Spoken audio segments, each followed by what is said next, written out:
Vendor Saddam सुपारी वाला, तुमने भेजा था ना उसे बाहर। आज तक किसी रिपोर्ट में मेरा नाम नहीं है। पर एक रिपोर्ट अभी बाकी है जनाब, हमारी साबरमती रिपोर्ट। मुझे धमकी दे रहे हो तुम लोग? क्यों, डर लग रहा है? अच्छा, तुम्हारे इस फोन में इंटरनेशनल कॉल तो होगा ही। एक काम, अपने आकाओं को फोन करके बता दो कि तुम्हारी मेहमान नवाजी के लिए तैयार है। वक्त आ गया तुम्हारा।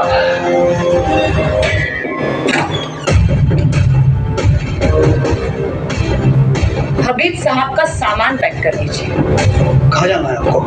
इंडिया से दूर, पड़ोसी मुल्क में बहुत आराम फरमाएंगी ये आप।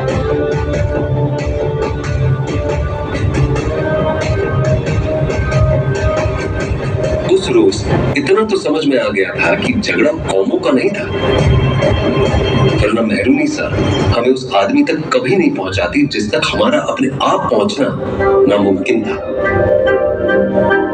वो एक सोच जो इन दोनों कौमों को एक होती नहीं देख सकती, उसी सोच का नतीजा था वो कलंक जो मेरे देश के दामन पे पड़ा था, और ये कटघरा जिसमें आज मैं खड़ा हूं। मिस्टर समर कुमार, आपने जो कुछ भी बताया, इसका कोई प्रूफ है आपके पास? योर ऑनर, प्रूफ छीन लिए गए हैं इनसे, खत्म कर दिए गए। Point to be noted your honour, no evidence to support the claim.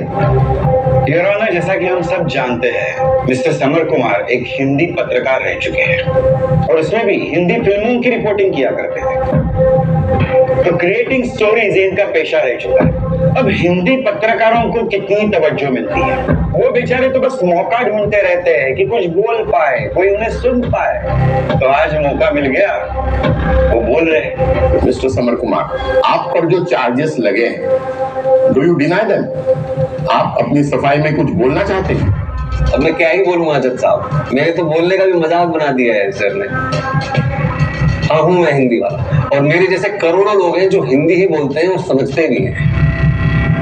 और इन जैसे लोग हैं जज साहब जो हिंदी बोलने वालों को अपने से छोटा मानते हैं। लेकिन मुझे पूरा विश्वास है जज साहब कि एक दिन जरूर आएगा जब हिंदी हमारी पहचान दोबारा बनेगी, और तब इंडिया बनेगा भारत। और रहा सवाल मेरे फिल्मी पत्रकार होने का, तो मैं सच कह रहा हूँ जज साहब, मैं वहां ज्यादा खुश था। वो तो जब मैं इन लोगों के साथ काम करने आया, जो कुछ भी मैंने देखा, मैं अंदर से हिल गया था सभी। और मेरी ये बात नहीं समझ में आई, बढ़िया बढ़िया, कितने बड़े देश में इतनी बड़ी बात को कोई छुपा कैसे गया? अगर साबरमती एक्सप्रेस का सच इतना बड़ा था, ये आज तक सामने क्यों नहीं आया? किसकी गलती थी?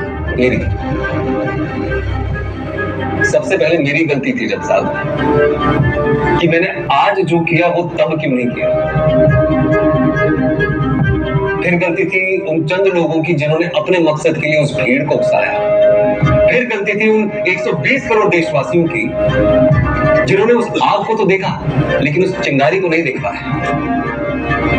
और अगर सच में किसी की सबसे बड़ी गलती थी जज साहब, तो वो थी हमारे लोकतंत्र के चौथे स्तंभ की, यानी पत्रकारिता की। ये वो लोग हैं जज साहब जिनकी तरफ पूरा देश देखता है सच जानने के लिए, लेकिन इन्होंने उन 59 लोगों का सच सामने नहीं आने दिया। और कितने कमाल की बात है जज साहब, पूरा देश सच जानने के लिए मीडिया की तरफ देखता है, और हमारी मीडिया सच को दिखाने से पहले अपने ऊपर बैठे मालिकों को देखती है। तो आपके कहने का मतलब है कि इस देश की जनता में कोई समझ है ही नहीं? जो दिखाया देख लिया, जो बताया मान लिया, सब बेवकूफ है।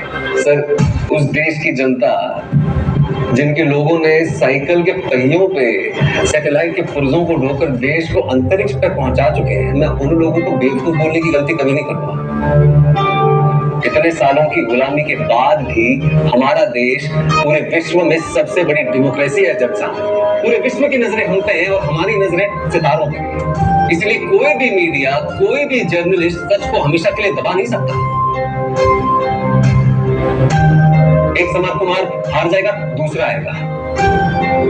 2002 में न्याय नहीं मिलेगा, 2007 में मिलेगा, 7 ना सही 17 में मिलेगा, 17 ना सही 47 में मिलेगा, लेकिन मिलेगा जरूर सर। ये बात लिख के ले लीजिए मेरे साथ।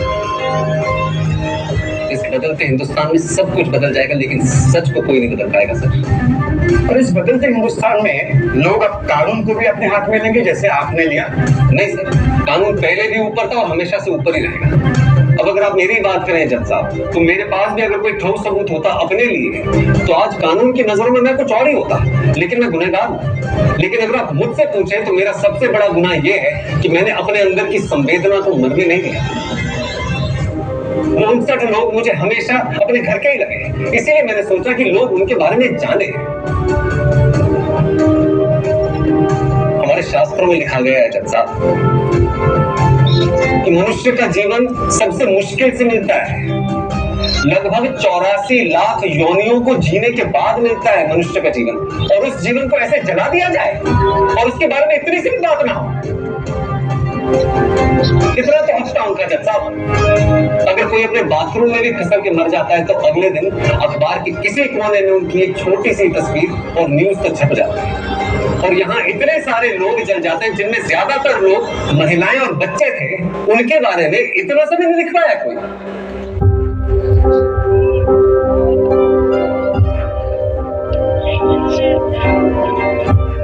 आप लोग यहाँ बैठे हैं, आप लोग मुझे बताइए 59 लोगों में से किसी को भी 3 लोगों के नाम पता है? जानता है कोई? बस मेरी यही प्रार्थना है कि मेरे इस हिंदुस्तान में ये संवेदना की मौत है। अब जो गेंद है वो आपके पाले में है जज साहब। The ball is in your court। सही कहा ना मैंने राजीव सर? अंग्रेजी ठीक थी मेरी?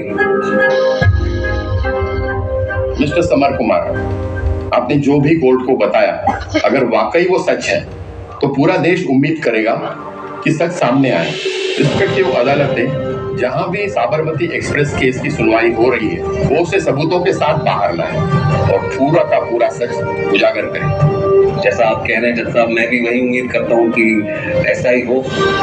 मैंने तो अपने हिस्से की कोशिश कर दी है, कोई और कहीं शायद अपने हिस्से की कर रहा होगा।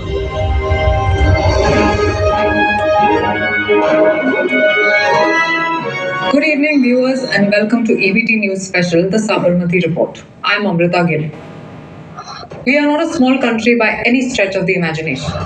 So it is a given that something or the other is always happening somewhere. One such incident occurred in 2002 in the city of Godhra in Gujarat. But one thing that lies absolutely exposed is the failure of the administration in handling the Sabarmati incident. Our channel was one of the first ones to report this day. But what can only be termed as a journalistic tragedy, all this was presented in a way that created a narrative far from the truth. Dear viewers, this was a betrayal of your trust.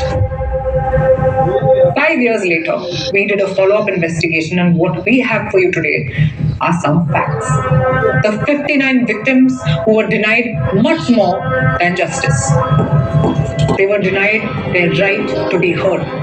So please bear with me as I Why are you recording this? What the hell do you think you're doing? Conspiracy, facts, truth. किसकी authority से तुम ये सब कर रही हो? क्या लगता है तुम्हें? तुम and the bloody summer Kumar Indian journalism की कोई सेल्फ राइटियस हीरोज बन गए हो? तुम्हारी हिम्मत कैसे मेरे नाम लेने की? 59 लोगों के नामों ने हिम्मत दी है मुझे मैम। बेवकूफी करने की हिम्मत? मैं समझ गई थी that you're a fool। इसीलिए मैंने तुम्हें लाइव नहीं जाने दिया, but I gave you an opportunity and you have ruined it for yourself। आपको सब कुछ पहले ही समझ आ जाता है। You know what? आप सच को ना कुछ वक्त के लिए दबा सकते हो, लेकिन उससे बाहर आने से ना आप रोक नहीं सकते। क्योंकि कोई ना कोई, कहीं ना कहीं, कभी ना कभी ये सच बाहर जरूर लाएगा।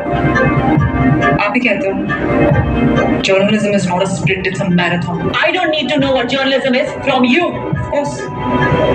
कहाँ आप, कहाँ मैं, और मैंने तो अभी जर्नलिज्म को जानना शुरू किया है मैम।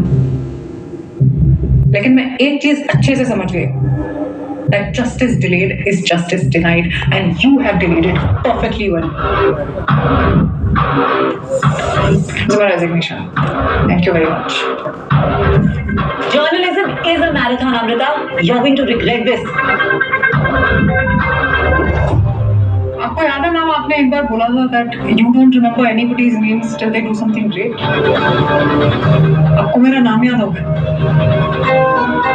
मैंने कुछ सही किया होगा? Get out.